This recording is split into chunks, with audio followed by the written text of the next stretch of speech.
ต่อน้ำต่อน้ำอยู่กับเขาแล้วอยู่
Bonsoir.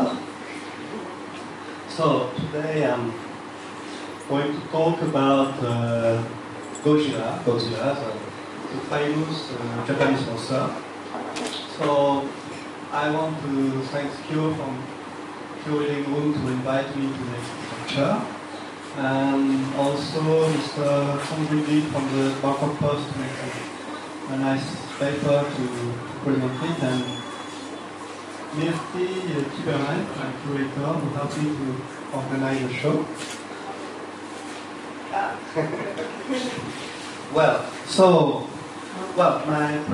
I'm Claude Estèbe, I'm a French researcher. I'm living in Paris, and I'm teaching Japanese and Japanese visual history at INALCO, School of Oriental Language in Paris, and also studying visual studies. And I'm here in Bangkok for an exhibition at the Merci Tiberin Gallery. I will show you later.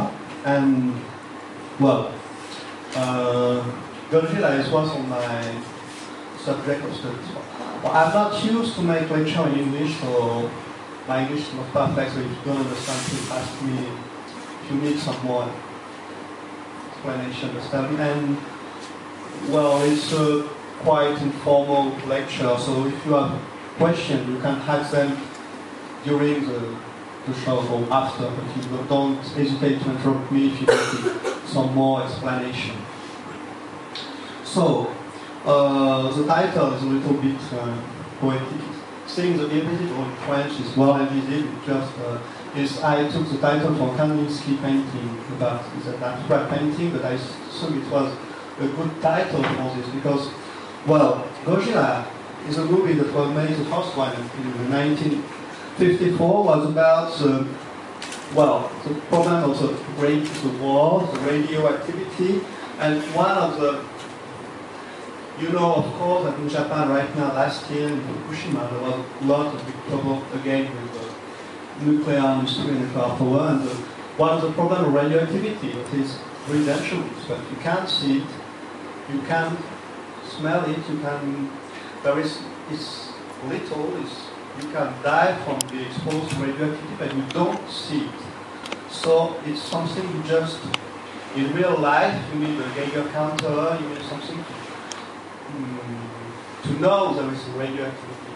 So it's something that is really stressing, because when you live, like now around Fukushima, in some place where there could be some radioactivity, actually, you don't know if it's dangerous or not. There is no way of seeing it. And of course, the big monster of Gojira it's a metaphoric way, it's a poetic way, the artistic way of showing radioactivity. So I will try to explain or to see together how radioactivity is shown in this first movie. And, well, the problem to talk about Gojira in Japanese is that, well, everybody have quite an idea of what is Godzilla. A kind of radioactive lizard, stamping city, but it's also a kind of semiotic monster, because when you think about Godzilla, you think about 28 movies about a period of time of 15 years. And so it's a kind of blurry image, with some movie really dramatic, some movie really kitsch or business or horror movies. Well, so it's a kind of very, very blurry image, and well, this idea of Gojira and some Japanese monster movie, some kind of kitsch monster that remained in the 60s, some kind of B-movie cinema. But in fact, all originated from one movie.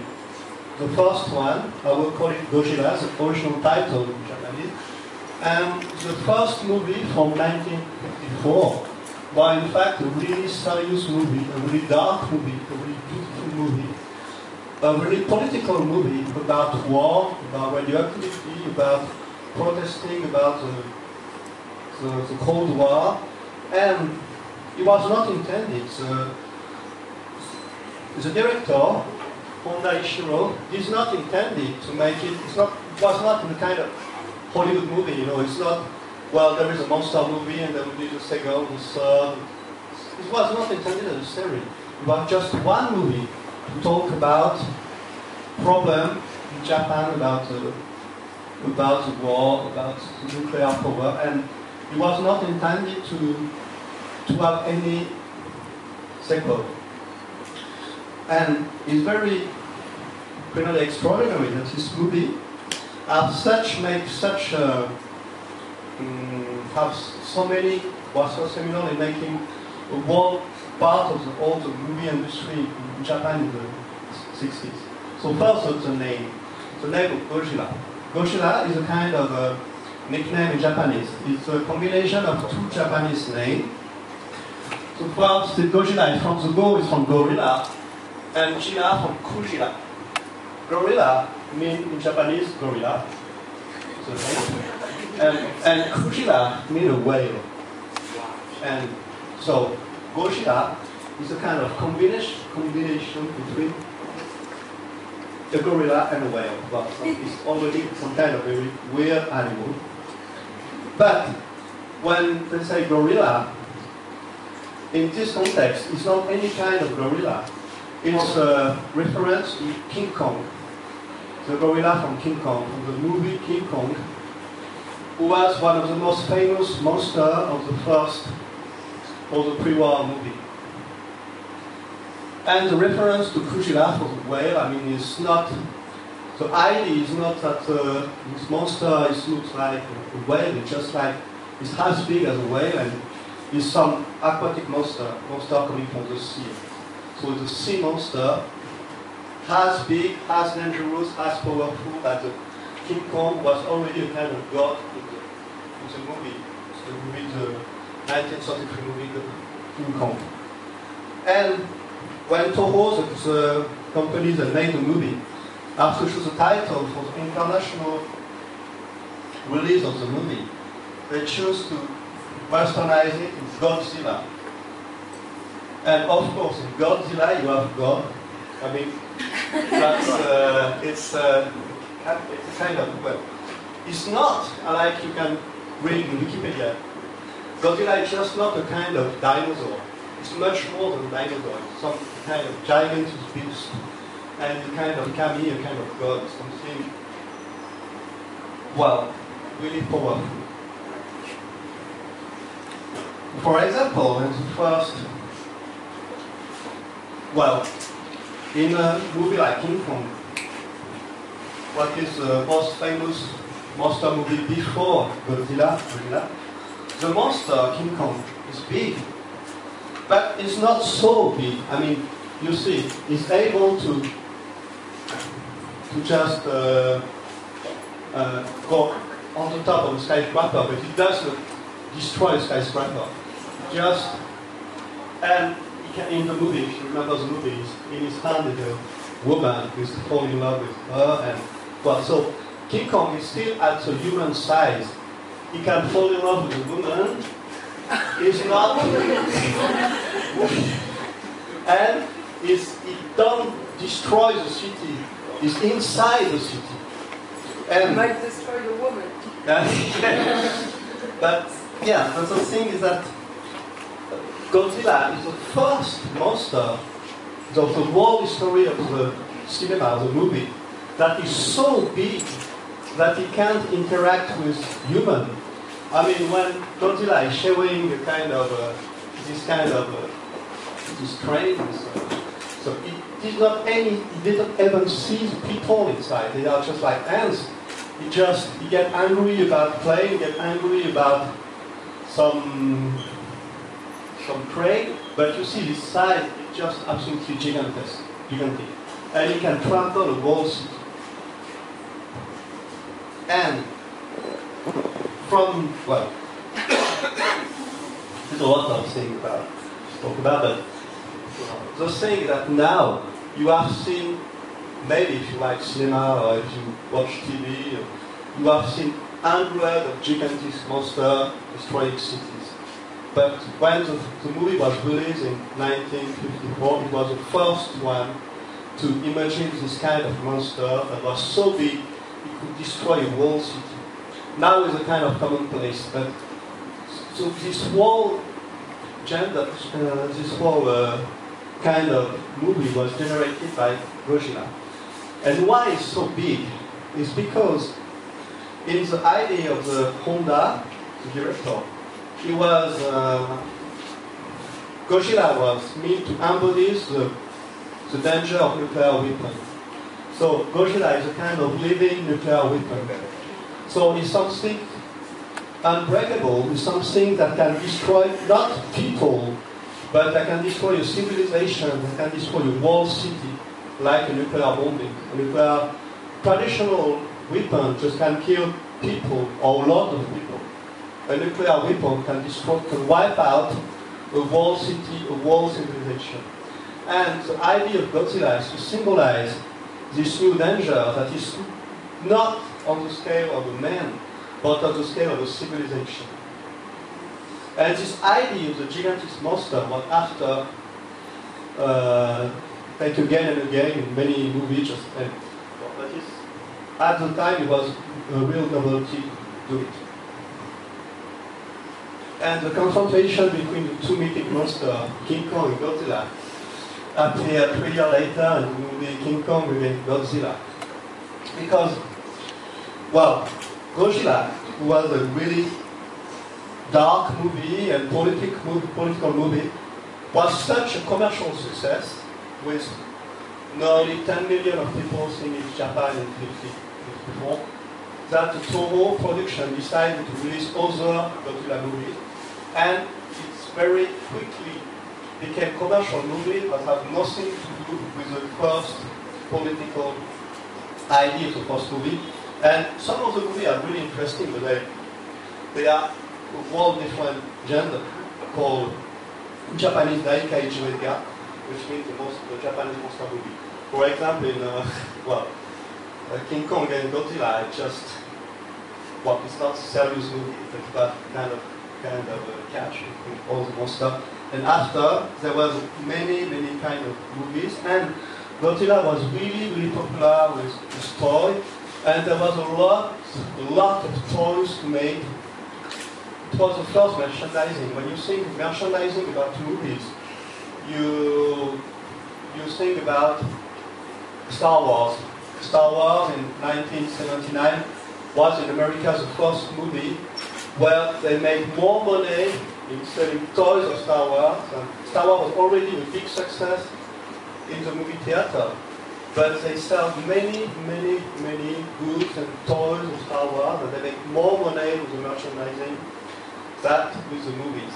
And it's often considered the first movie that was such merchandising on a large scale. But in fact, this kind of merchandising started in Japan in the 60s with all the monster movies. For every movie, there is released a lot of toys. Actually, this picture is not a picture of a toy. It's just a picture taken during the movie. And this small boy is playing with an actual puppet used for the movie. But after, there was lot of monsters made, and as you see, for every new movie, the shape of Godzilla changed a little bit. So I can make a quiz. Which is the first Godzilla in the whole series?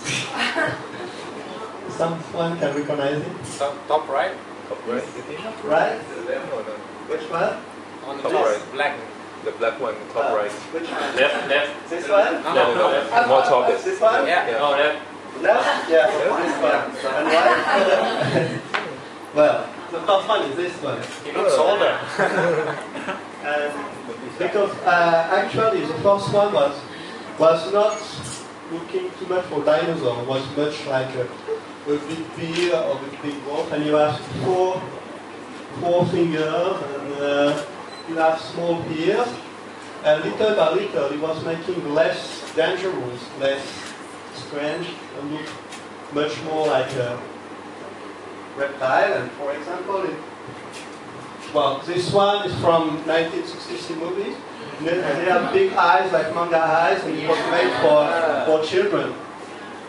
And after, in the 80s, it became again like looking dangerous, but this was more like horror movies and no more dramatic.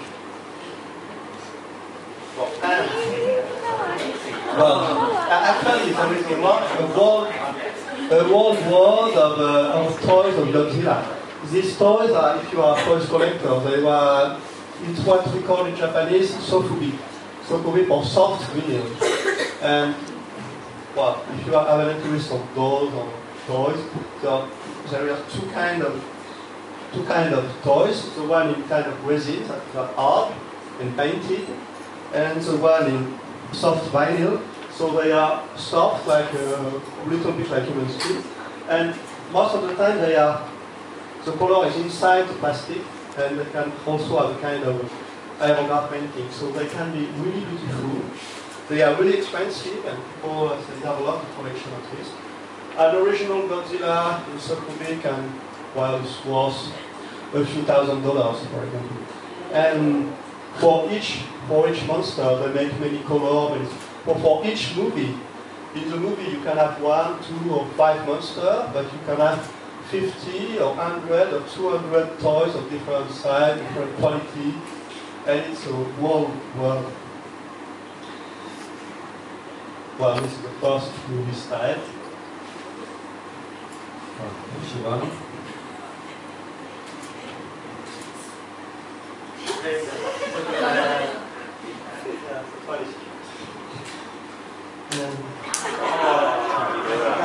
After, well, the first movie there was only one monster, Godzilla. Well, who was symbolizing the war, who was symbolizing the nuclear bomb. But after they made commercial movies and he started to fight with other monsters. And finally he fight with many different monsters, some absolutely ridiculous or not, well, going to fantasy world, other kind of, well, this is well, I can't remember the name right now, but it's a dragon from outer space.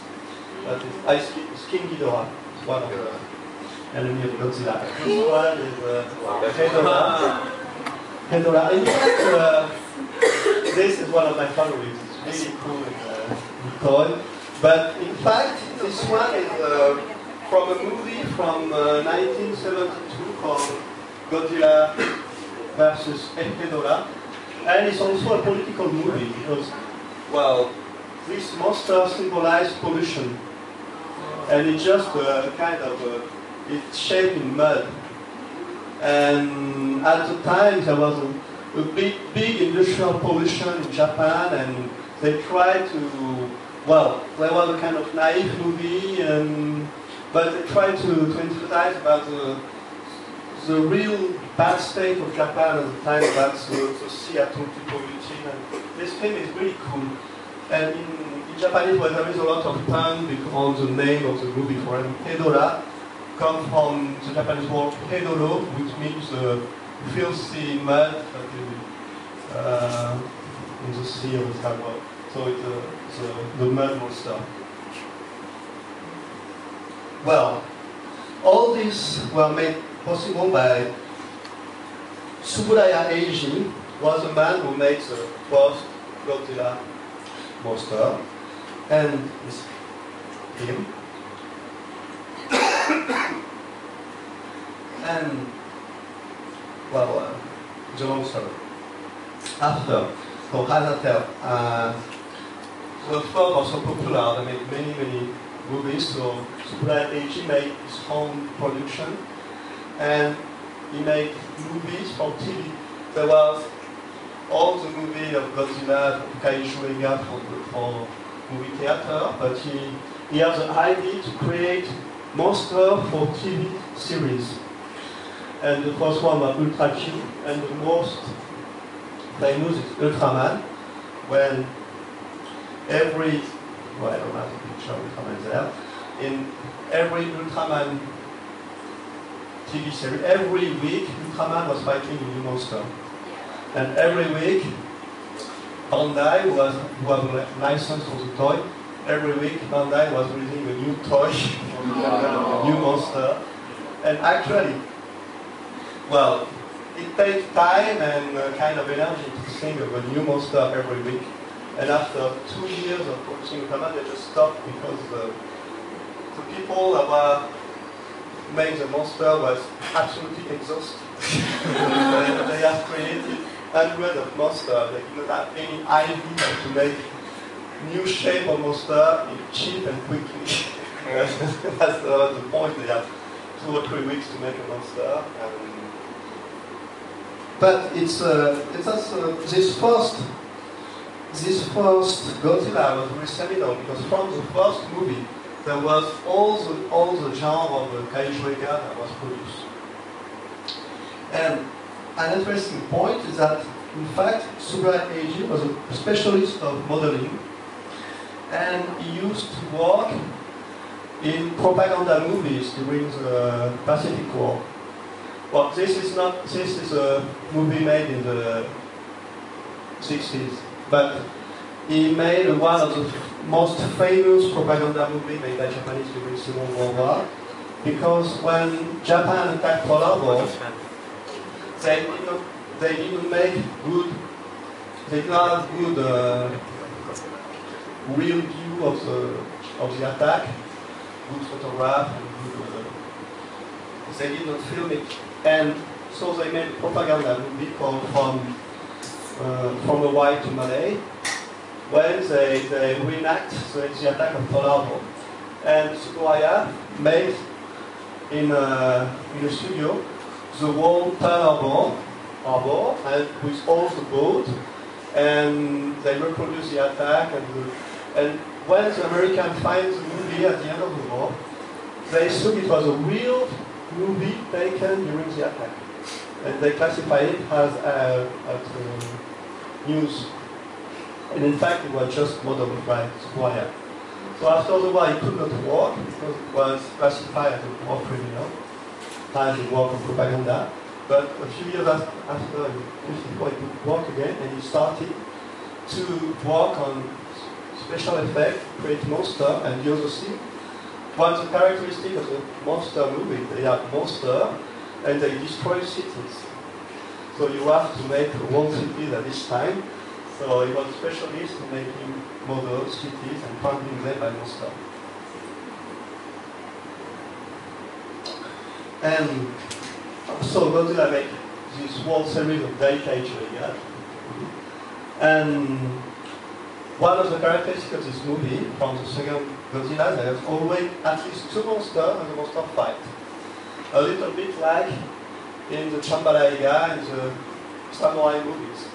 There were always 5 monsters, like there were 5 of samurai or 5 of catch. And they also destroy cities. Well, in every movie they destroy Tokyo, they destroy Osaka.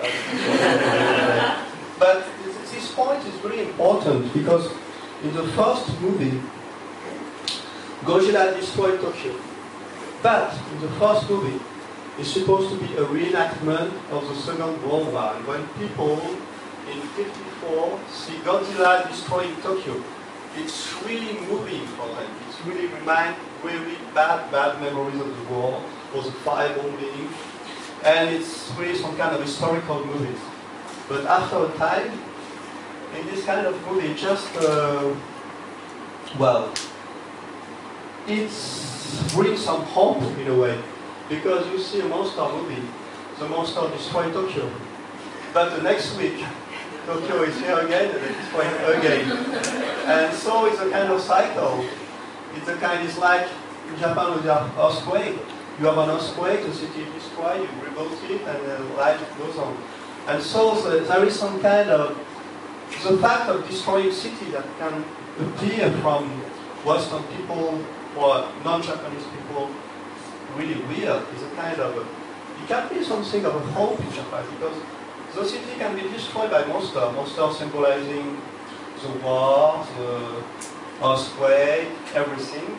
But every time the city is rebuilt, and you have this. It's a topic that appears in many Japanese movies, like if you see most famous